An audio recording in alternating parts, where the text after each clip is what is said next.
모든 사안은 발생한 이후에 수습하고 해결하는 것보다 미리 예방하는 게 좋습니다. 교육활동 침해 사안도 마찬가지죠. 여러분 안녕하세요, 훈이쌤입니다. 오늘은 수업 중에 스마트폰을 사용하는 학생들을 대처하는 3가지 방법에 대해서 알아보려고 해요. 영상 끝까지 시청 부탁드리고요. 구독, 좋아요, 알림 설정도 지금 부탁드립니다. 그럼 시작합니다.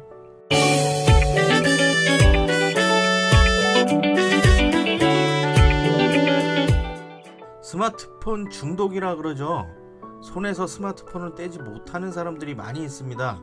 학생들도 예외일 순 없는데요. 문자 메시지, SNS, 온라인 게임 등 여러 가지를 수업 시간에 하는 학생들이 있어요. 심지어 전화까지 하는 학생이 있다니까요. 수업 중에 말이에요. 선생님이 수업을 진행하고 있고 다른 학생들은 공부를 하고 있는데 스마트폰을 사용했을 때 어떤 문제가 발생할 수 있을까요? 이럴 경우에 어떻게 대처하는지 확인해 보도록 하겠습니다. 첫 번째는요, 규칙을 설정해야 돼요. 규칙을 설정할 때에는 학년 초나 학기 초에 진행을 하죠. 규칙을 중간에 변경하는 경우에 갑자기 적용해서 몰랐다고 한다거나 형평성 문제를 제기하는 경우가 있어요. 학생들이 합의를 통해서 규칙을 설정해야 하고요. 미리 수업 중에 스마트폰 사용과 관련한 규칙을 설정해 두도록 하고요. 담임 선생님이나 교과 담당 선생님 입장에서 학급 단위의 규칙을 설정하게 되죠. 다른 학생에게 피해를 주면 안 돼요. 특히 수업을 진행하고 있을 때 선생님의 지시에 불응하거나 공격적인 태도를 보이는 경우에는 절차에 따라서 진행될 수 있음을 안내해야 되죠. 교사 지시 불이행으로 끝나는 경우는 학생 선도위원회로 처리될 수가 있고요.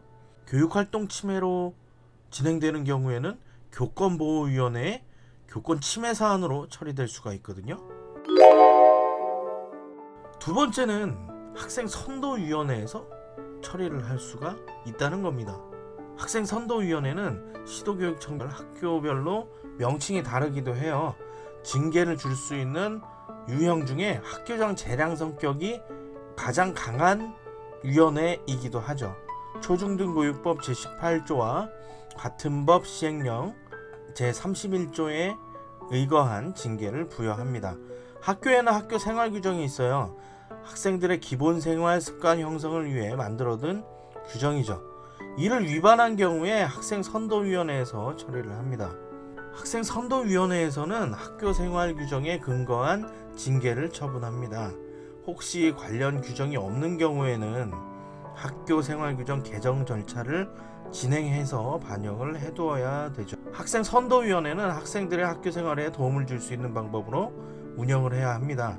특히 수업 중에 스마트폰을 사용하지 못하도록 지도하는 것은 교사의 정당한 지도로 보아야 되는 거죠.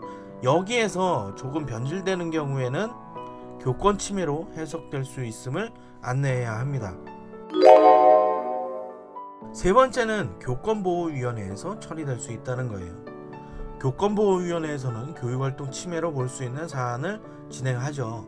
학생들에게 징계를 부여할 수 있는 방법의 하나이기도 합니다. 수업 중 스마트폰 사용은 학생 선도위원회에서 처리를 하기도 하지만 지도를 하는 선생님에게 욕을 한다거나 몸으로 밀치는 등의 행동을 하는 경우에는 교권 침해로 해석될 수가 있습니다.